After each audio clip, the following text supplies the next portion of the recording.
que vinieron y sobre todo pues agradecer que acudieron, aunque tuvimos que recorrer un poquito el llamado.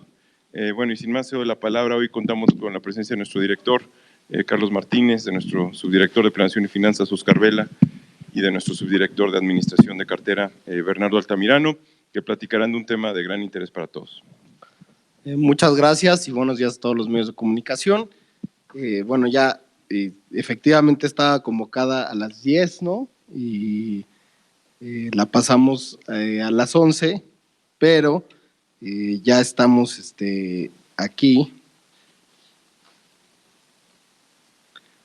Y vamos a ver un tema muy relevante para nosotros, que es la implementación de las normas de información internacional contable para el Infonavit. Y esto tiene una razón de ser y una razón de por qué se los estamos comunicando, porque ustedes van a ver datos que van a decir, no se parecen.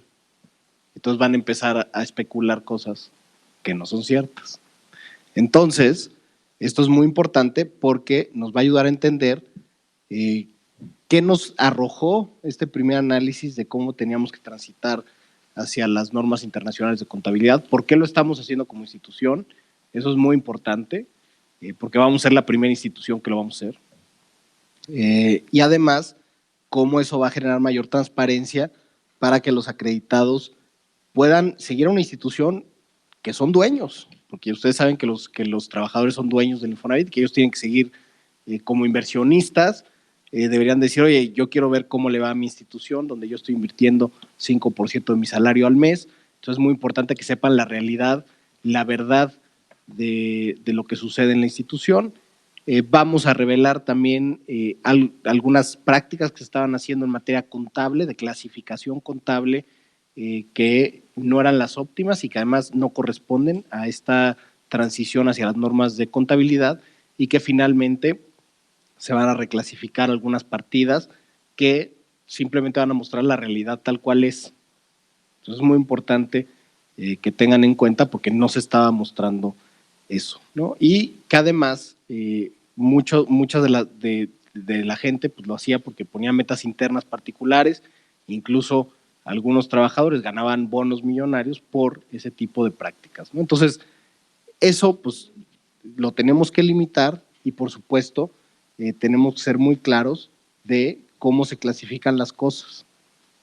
Entonces, esto es meramente un asunto de clasificación, que lo rojo sea rojo, que lo azul sea azul, que las manzanas sean manzanas, que las peras sean peras, y es lo que nos va a mostrar el nuevo sistema. Entonces, ¿qué queremos con la implementación de las normas? Uno, que sepan que la transparencia es uno de los ejes rectores del nuevo comienzo del Infonavit. Rendir cuentas claras es una de las prioridades de la administración y por eso, bajo la coordinación de la Comisión Nacional Bancaria y de Valores, decidimos implementar de forma proactiva las normas internacionales de información financiera de la International Accounting Standards Board. Esto no es obligatorio para el instituto para este año, sin embargo, decidimos que era mucho mejor transitar hacia las normas internacionales de información financiera. ¿Por qué? Porque eso te permite compararte con otras instituciones del mundo y compararte con otras instituciones mexicanas que ya han transitado a la norma internacional de contabilidad. Entonces, y además te da mejores prácticas de contabilidad y te permite revelar de mejor manera la información financiera que das al público. Y por eso lo hicimos de manera proactiva. Establecen más altos estándares de reconocimiento, medición, presentación e información a revelar sobre las transacciones y hechos económicos que afectan a una institución. Y con esto reafirmamos, por supuesto, nuestro compromiso por poner siempre la información a disposición de los trabajadores, quienes son los dueños, pero también de los analistas, inversionistas y demás que quieran analizar el sector hipotecario en México. Tienen mucha mejor base de información cuando tienen un estándar comparable a nivel internacional que no ocurre al día de hoy. El Infonavit, en ese sentido, será la primera institución financiera de fomento en México en adherirse a estas normas internacionales contables. Esto yo creo que es de celebrarse porque el instituto va un paso adelante de otras instituciones de fomento como la banca de desarrollo, pero incluso se adelanta a lo que incluso la banca privada ya ha empezado a hacer y que ellos sí están obligados. Pues bueno, nosotros sin estarlo en este momento lo estamos haciendo, ¿no? Y esto también obviamente tiene un beneficio particular, que es los créditos cofinanciados, pues se van a poder contabilizar de la misma manera con la banca cuando ellos transiten igualmente a la norma internacional de información financiera. Todo esto es muy importante para el instituto. ¿Qué vamos a hacer con esto? ¿Cómo vamos a trabajar para hacerlo? Uno, la información financiera preparada con estándares internacionales de alta calidad que permitirán compartirla con otras instituciones, reflejar el valor real de los activos y pasivos del fondo. Esto es muy importante, es el valor real. Es el mismo que está ahorita, no más que cuando se reporta se ve diferente porque se clasifica diferente. Entonces es el valor real de las cosas. Mayor precisión en la toma de decisiones en beneficio de los derechohabientes. Obviamente, al dar el valor real de las cosas, pues puedes tomar mejores decisiones y mejorar la medición de la rentabilidad de la cuenta de vivienda. Esto también incide, obviamente, con la evaluación real de los activos y pasivos del fondo. Entonces, esto será el método en que estaremos trabajando. En el proceso del inicio de implementación de estas normas, se detectaron ciertos criterios discrecionales en la clasificación de créditos que integran el indicador de cartera vencida entre 2010 y el primer semestre de 2019.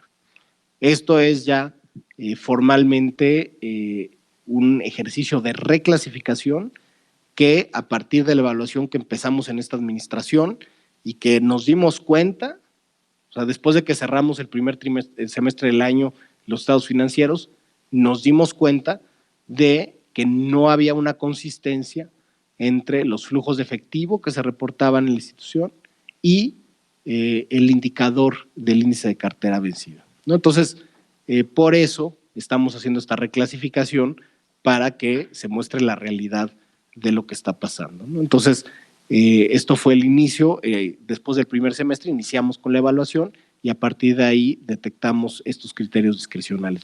¿Cómo los detectamos? Bueno, esta gráfica es muy clara de cómo se ve la reducción discrecional de la cartera hacia finales del año.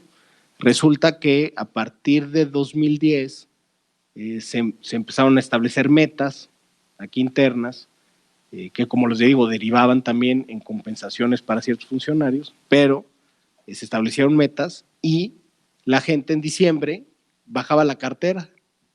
O sea, ahí se ve una ciclicidad que no tenía ningún sentido. O sea, la cartera no es cíclica, ¿no? Entonces, era algo que era un patrón atípico porque además no ocurría antes de 2010, empezó a ocurrir a partir de 2010 y siguió ocurriendo este patrón cíclico de la cartera. Y simplemente lo que hacían internamente era que cosas que tenían que clasificar de una forma, las clasificaban de otra forma. Y esto empezó a ocurrir y siguió ocurriendo cada diciembre y con esto se aseguraba el cumplimiento de metas internas.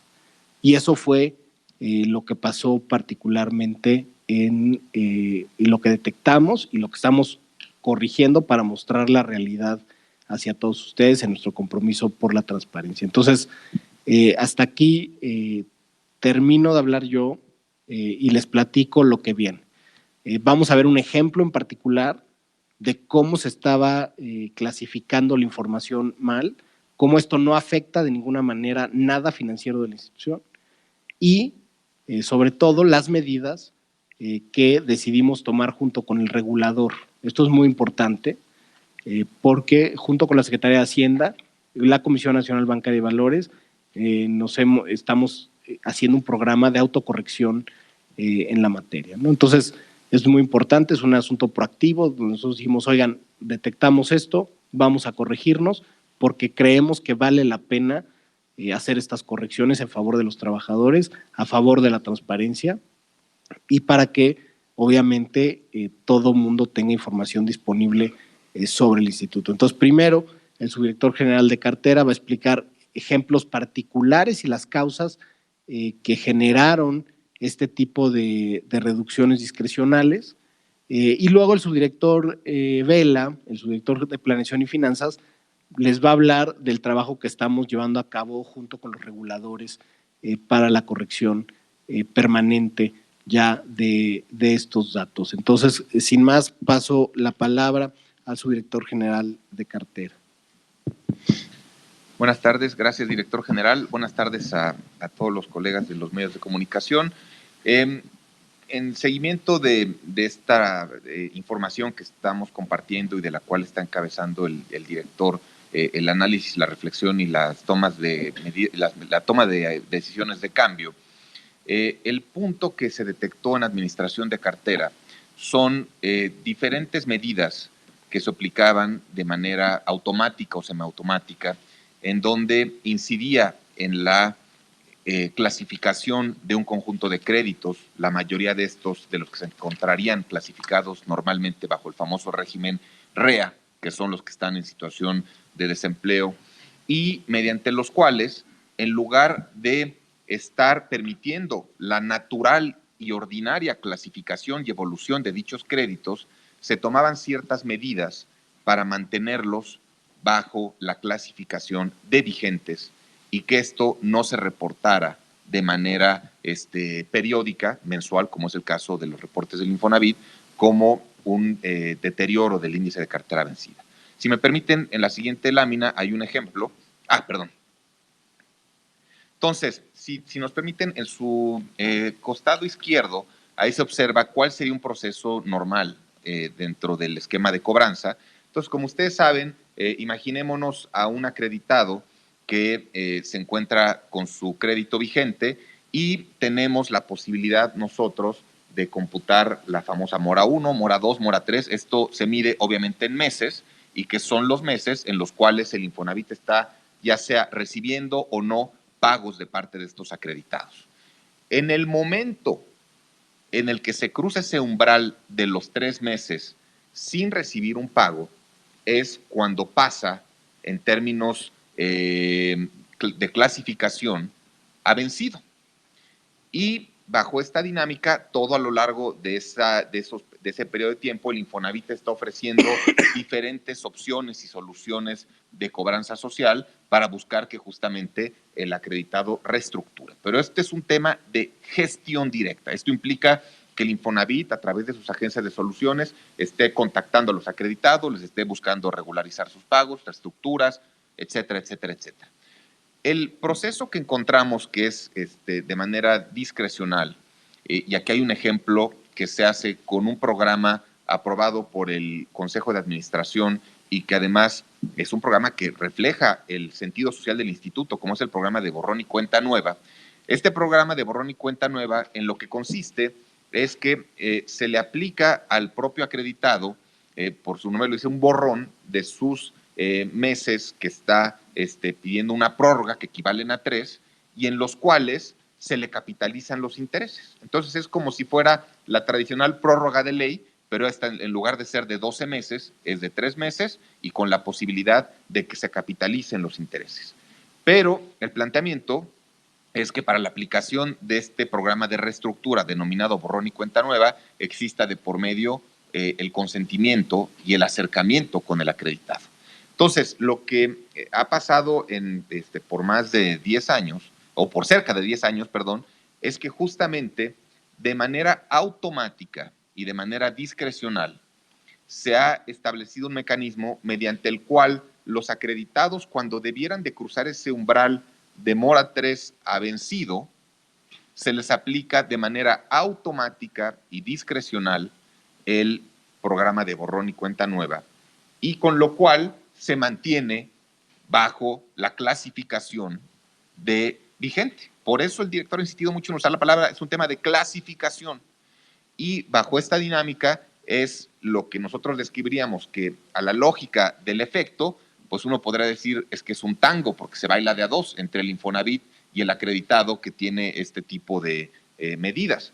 Pero por volumen se convierte en un fenómeno de información agregada que impacta o no en las diferentes avances o deterioros del índice de cartera vencida. Y bajo esa dinámica, lo que nosotros hemos encontrado como causas es que se clasificaron créditos vigentes, aquellos que no estaban generando ni un pago al propio instituto y que una de las formas más recurrentes con las que se operó esta fórmula fue lo que se conoce como el programa Borrón y Cuenta Nueva que describía hace un minuto, y esto se dio de una manera alineada con un diseño de metas anuales que se debía cumplir en materia del índice de cartera vencida deseado, y que en la medida que el índice se desglosaba mes por mes, si no se llegaba a esa meta, pues se aplicaba de manera automática un universo de créditos determinados, que se les aplicaba esto que les acabamos de describir de medidas discrecionales que impedían que se deteriorara la clasificación de estos créditos. Entonces, esto es muy importante entenderlo, insisto, porque una cosa es el 1 al 1,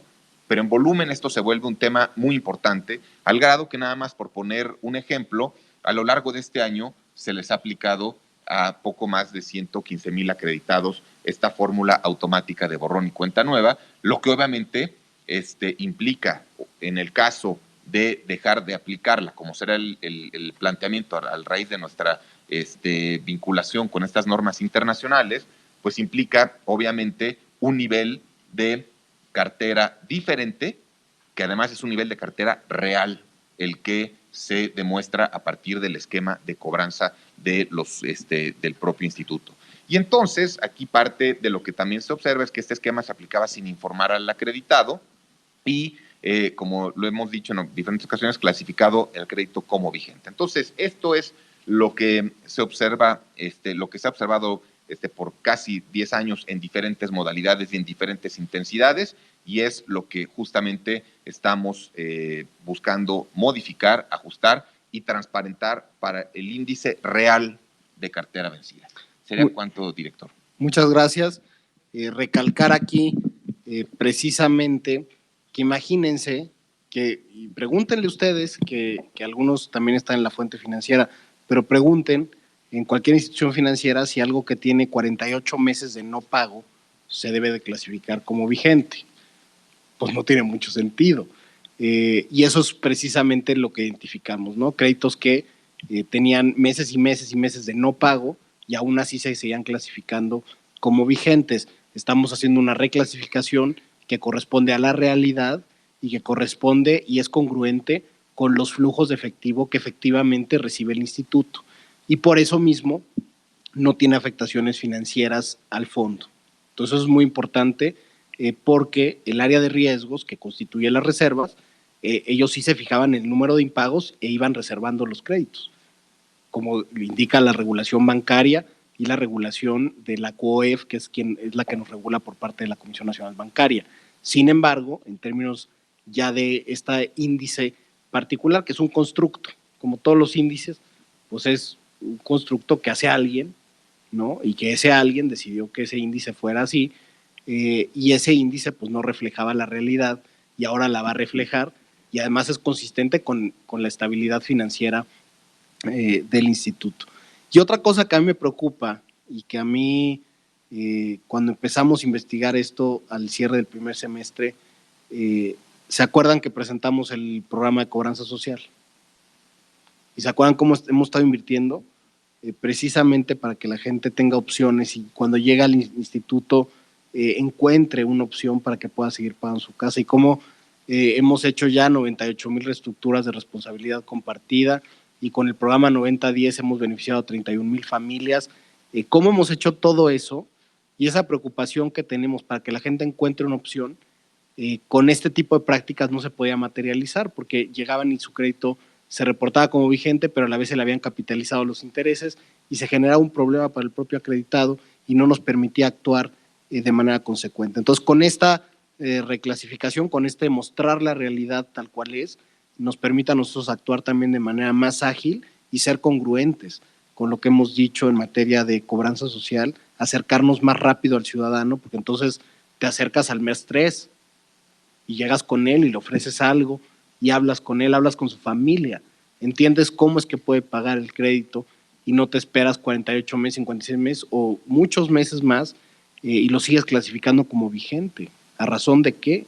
Entonces, es un asunto meramente de clasificación que, como les decía, no afectó nada en términos financieros y simplemente es un reporte de un número, de un índice que se construyó en algún momento, que ustedes lo toman, ¿no? Pues es un índice como cualquiera que puede realizar desde un académico hasta quien sea, pues puede hacer su su índice. Entonces, muy importante cerrar con esto, y ahora sí, el doctor Vela pues, nos explicará efectivamente los impactos, o más bien no impactos financieros de la medida, y sobre todo cómo estamos trabajando con los reguladores para que sea una corrección hacia adelante.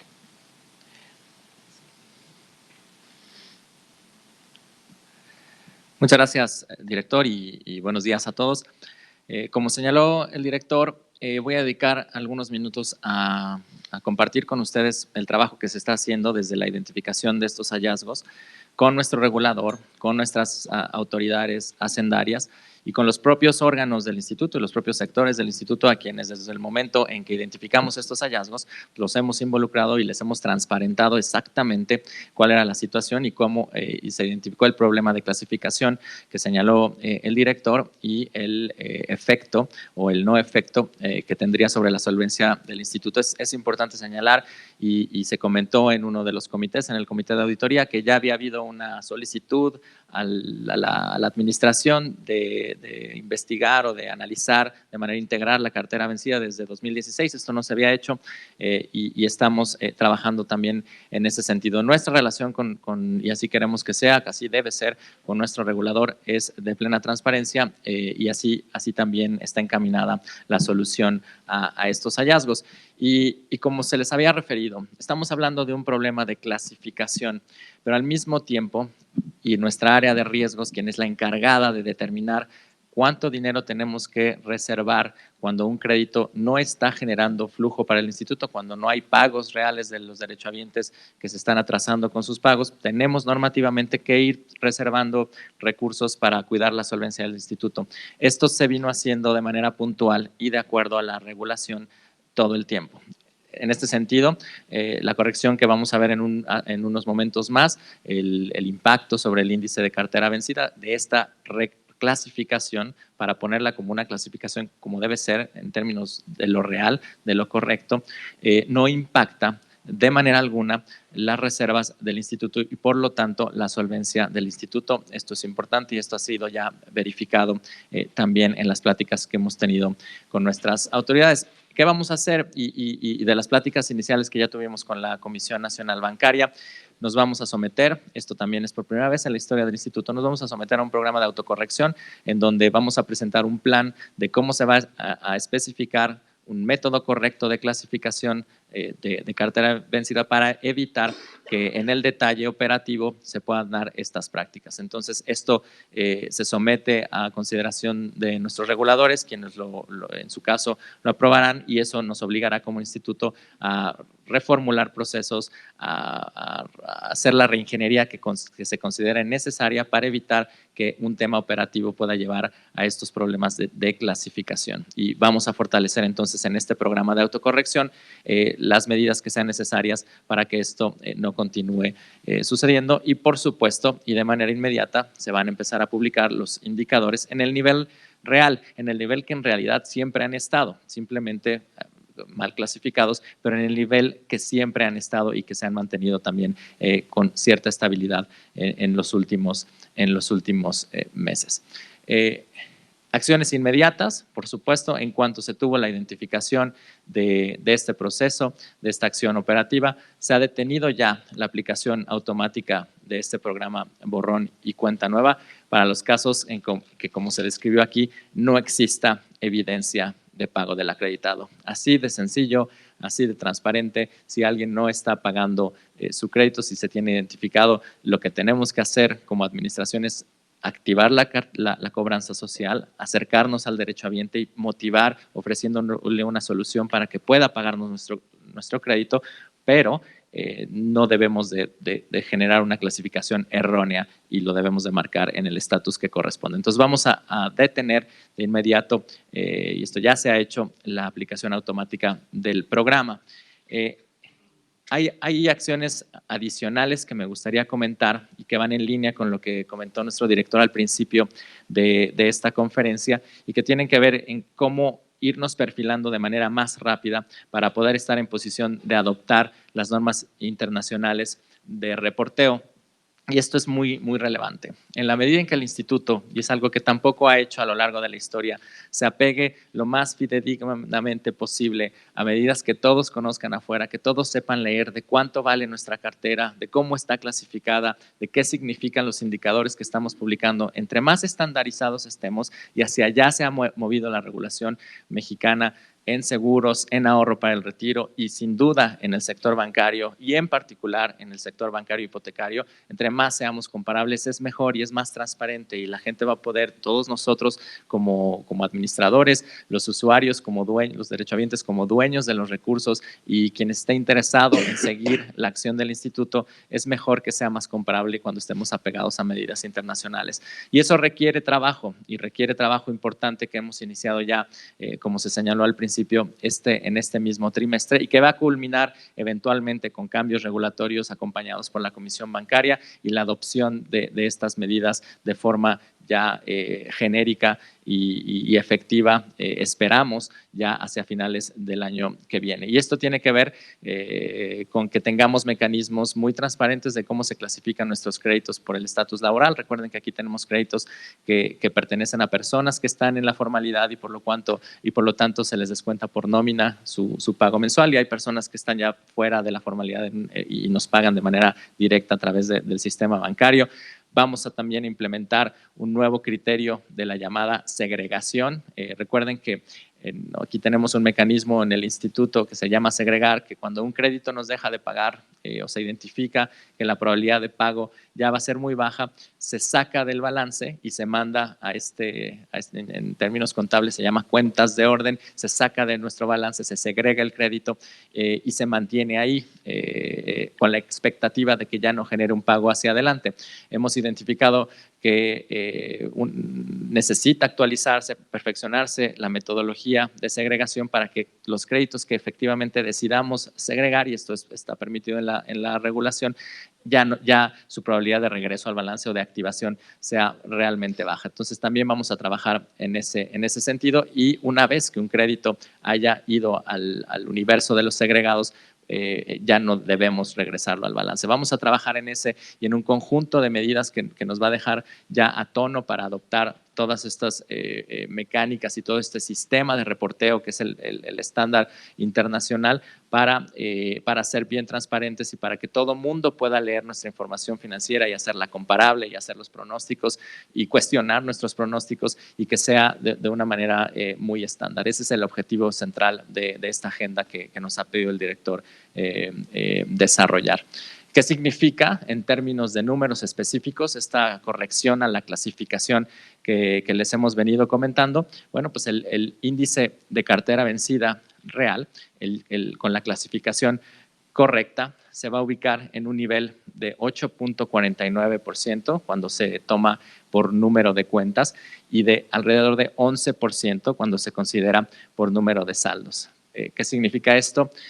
Significa un incremento, y lo vemos en esta gráfica del lado izquierdo, cuando medimos el índice de cartera vencida, contando los créditos que están vencidos como porcentaje del total de créditos, pues un impacto en donde se ve de 5.85 a 8.49 cuando ya hacemos una clasificación correcta.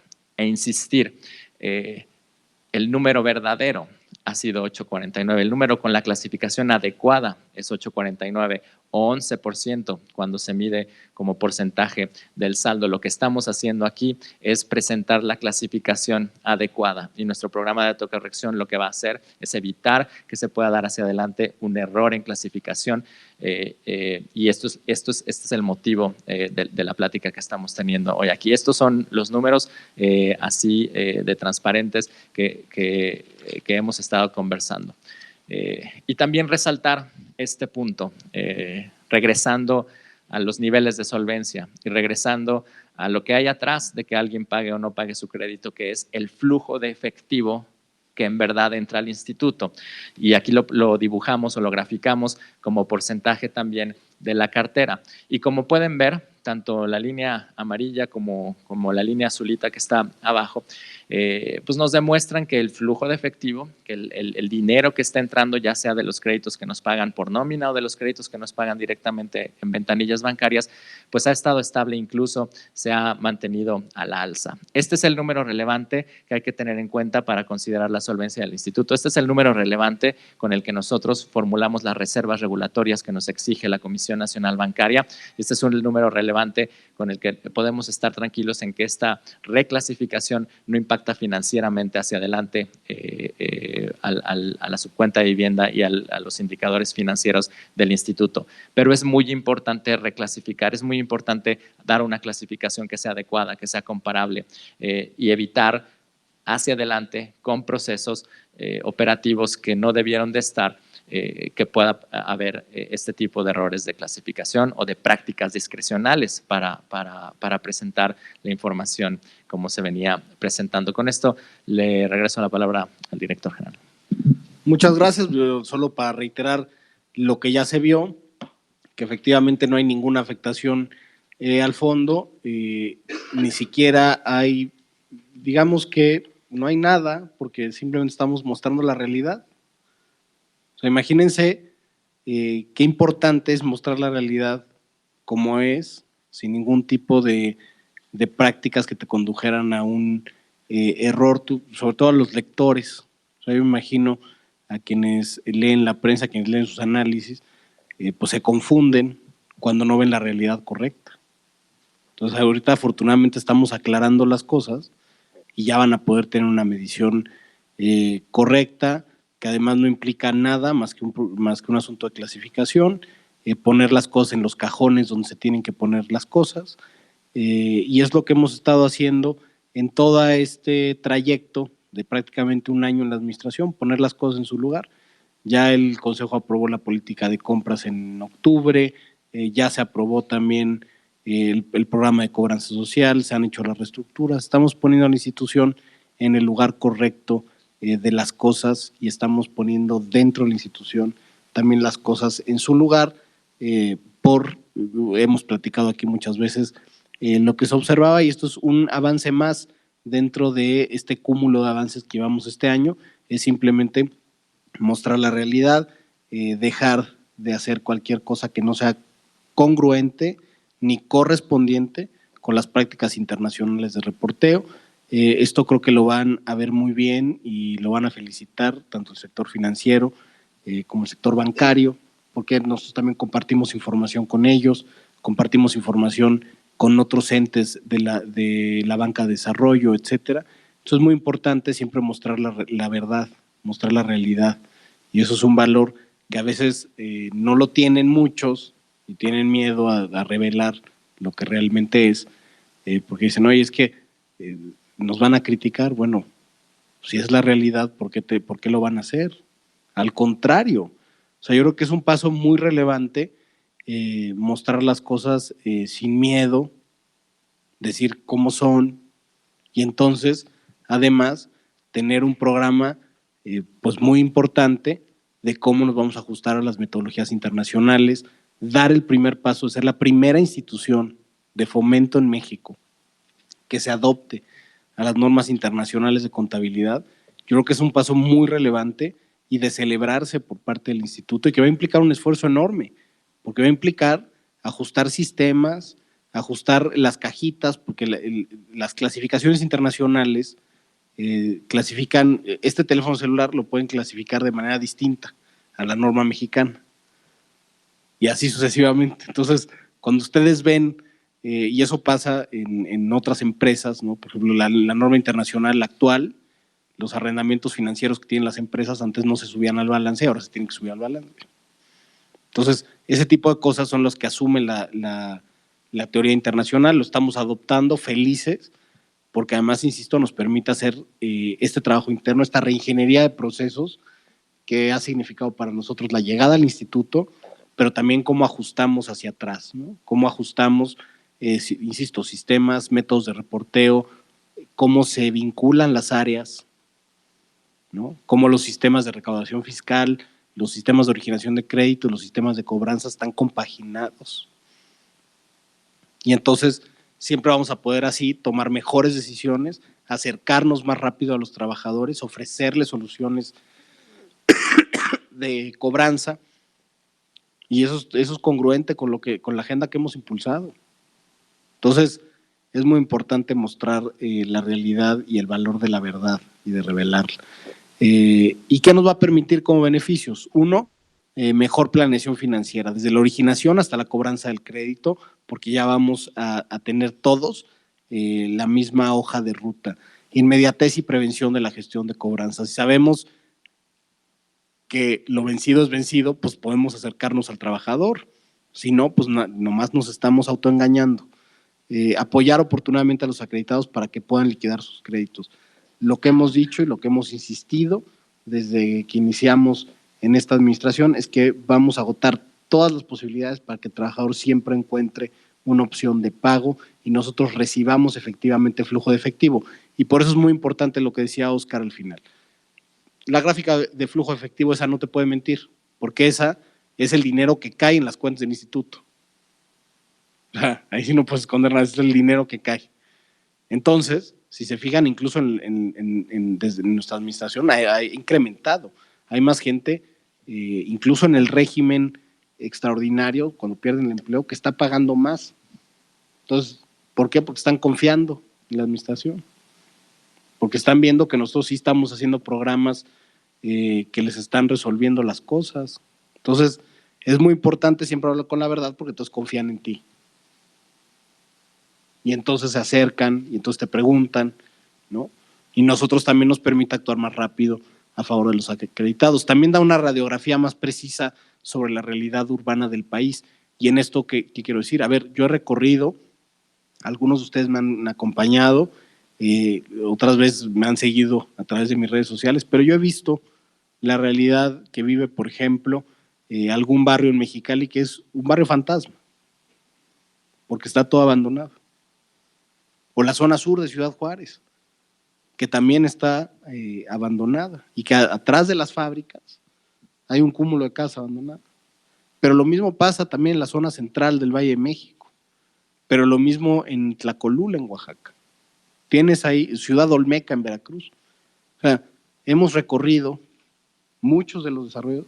Entonces, imagínense pensar que tienes todo perfecto y sales a las calles y ves otra realidad. Entonces, por eso es muy importante salir a la calle y es muy importante que todo se ajuste y todo sea verdadero.